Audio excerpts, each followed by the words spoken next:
and I call the member for Warringah. Thank you, Madam Deputy Speaker. I rise to speak on the appropriation bills 1 and 2, which allows the government to collect and spend public money as outlined in the budget. In the economic overview, I had hoped to see a roadmap to reopening the Australian economy and a phased approach to international borders, development of national quarantine and goals for the vaccine rollout. Sadly, all we saw was an ill-defined goal for vaccines, confusion from those defending it, and a vague assumption that borders would reopen in mid-2022, far further in the future than many expected, and no roadmap or realistic timeline on how that was going to happen. There are two main areas also which were missed out in the October budget last year that I was looking for in this recent budget: environment and climate change and gender equity measures. These two areas had been highlighted by events inside and outside Parliament House in the lead-up to the budget. The implementation of the response to the Royal Commission into Natural Disasters was clearly not a sufficient reminder of the costs of climate impacts, because we didn't see any evidence of that being seriously taken into account in this budget. And while the revelations of sexual assault and harassment inside Parliament House also brought to the forefront the need for greater support for women and cultural change, we need a budget that is focused on future-proofing our country and culturally ensuring change happens. The budget papers assume that Australia's international borders will remain closed until mid-2022. Many in my electorate were shocked by this prediction and question why a plan has not been developed to get them open sooner. Over 30% of my electorate were born overseas, and I hear from dual citizens regularly trying to leave, long-term partners separated for more than a year due to visa issues, families cut off from one another. There are many making a lot of decisions, and whilst they accepted the imposition of the borders as an emergency measure, the lack of long-term planning is having serious impact. No other country in the OECD have outbound restrictions on their citizens. Businesses need people from overseas to come and work in the many jobs that they can't fill locally, and educational institutions need international students. We need a roadmap to reopening and to do what we need as a long-term solution to deal with COVID and live with it. Quarantine, as the experts keep telling us, is a key issue. It is our ring fence. Quarantine is likely to be a feature of international travel arrangements for some years to come. And yet we've maintained this status quo and this situation of hotel quarantine, where it is absolutely where leaks have occurred, and it is a flaw in the system. The urgency shown by Australia in initially suppressing and then locally eliminating COVID-19 now needs to be shown towards preparing the country for reopening its international borders. The University of Sydney Policy Institute argues that we need to move from the anxiety of last year to a more confident and outward-looking future. If we don't, it's no exaggeration to say that young people, in particular, will face a lost decade. We sit and wait until mid-2022 while the rest of the world will be reopening around us, leaving Australia behind economically, socially and psychologically. This budget didn't allow and didn't account for any of that planning. Whilst the budget had several positives, it was lacking in funds for environmental protection and climate change, issues that will eclipse any other before us. It's surprising because throughout the budget speech, the Treasurer talked about being custodians of this continent, boastfully, but those words weren't matched with any kind of commensurate action. We are facing interconnected crises. Biodiversity loss is compounding, global heating is accelerating, oceans are acidifying and overflowing with plastic. Alarmingly, the World Economic Forum has found that around $44 trillion of global GDP, more than half of the world's GDP, is highly or moderately dependent on nature. Climate change alone will cause $2.7 trillion of economic losses by 2050 if we miss our Paris targets. It's hard to fathom, and in a situation where we have record levels of debt, of public debt, we absolutely must engage with the biggest economic risks that our future generations will face. It's on top of the mountain of debt we've accrued through this COVID-19 pandemic. It's forecast to rise to over $980 billion in net debt by 2024. Further damage to the environment and our climate is simply unaffordable. By addressing the looming crises is not a threat, but rather an enormous opportunity for our economy, and one which I would argue the government has simply missed. We can create good, sustainable jobs through well-targeted policies. Beyond Zero Emissions Million Jobs Plan proposes significant investments in battery manufacturing, green industry, renewable energy, electric vehicle infrastructure and more to create more than 1.8 million jobs. But where was any of that on budget night? Nowhere. Independent economic analysis found the plan would boost private investment by some $25 billion annually, adding 1 to 2% of GDP, and will boost wages by 1%.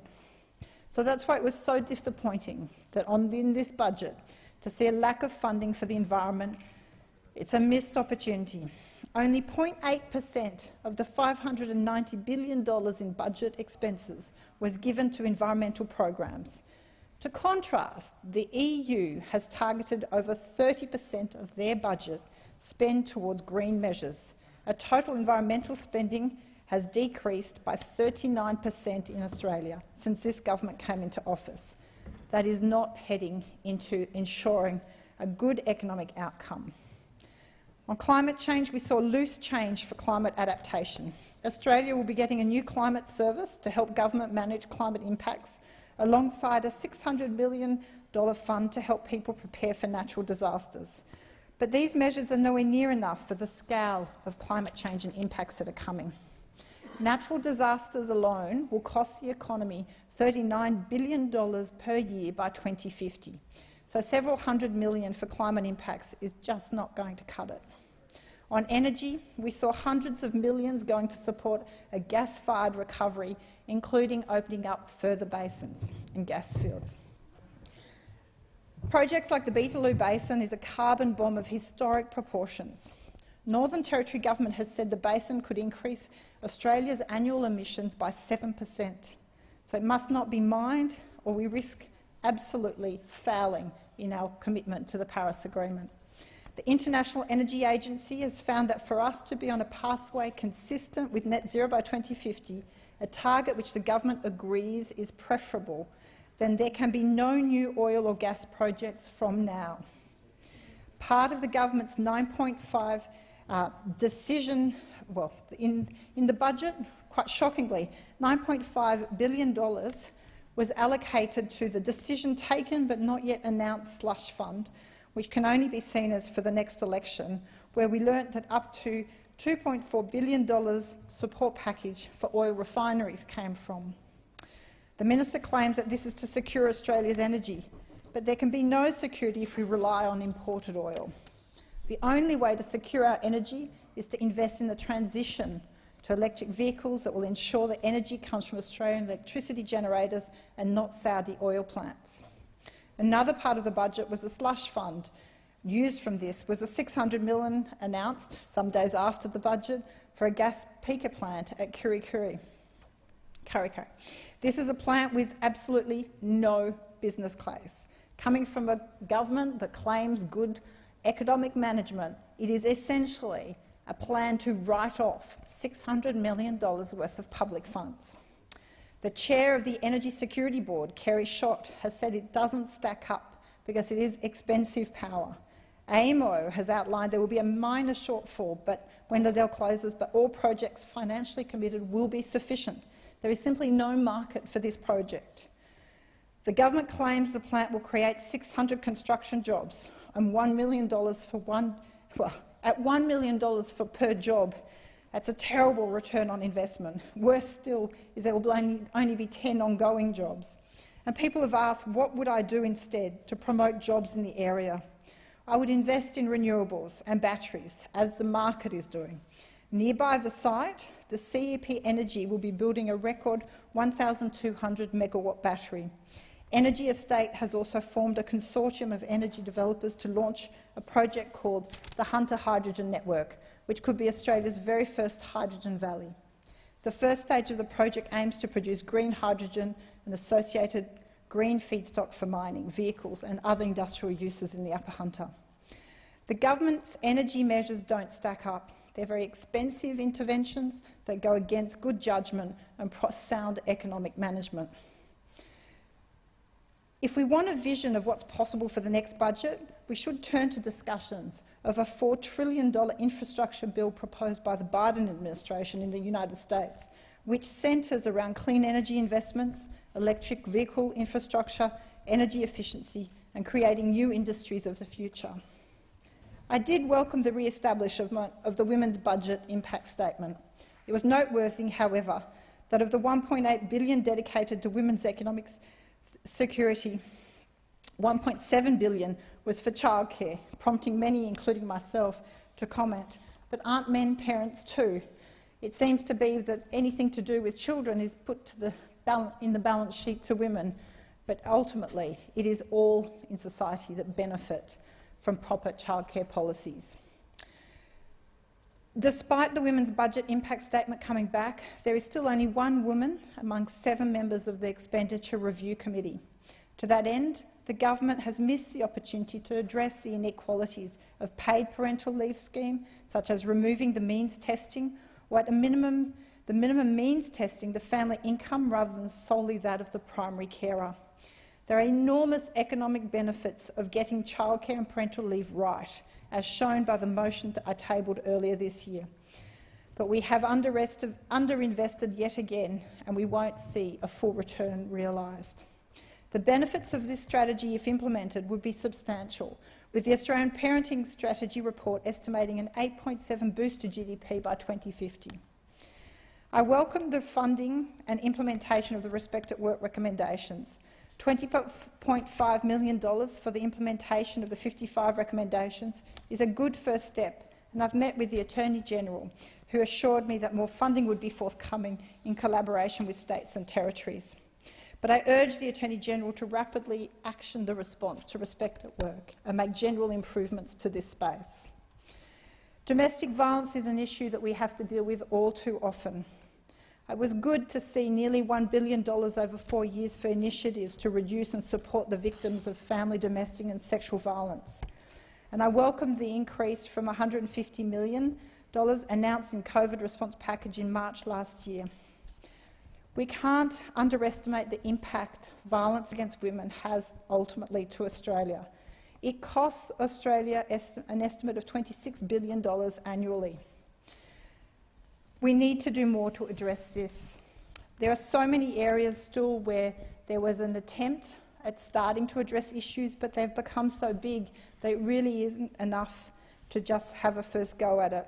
This can be seen in terms of aged care and NDIS, where the full amounts recommended were not allocated, and so only a part addressing of the problem will occur.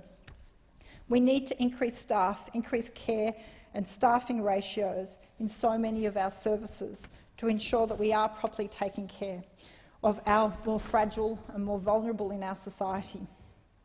We need to ensure they are adequately remunerated for their work and that they receive proper training and support to enable them to do their jobs to the best of their abilities.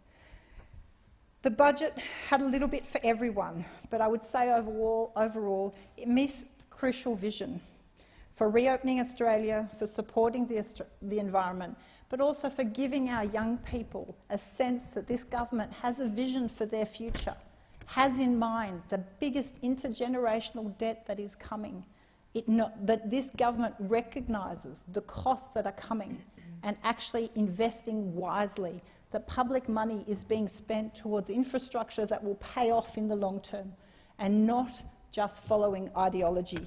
Sadly, that didn't happen, but I urge the government to use the $9.5 billion line item in this budget, which is allocated but not announced, towards measures that will actually ensure prosperity for future generations.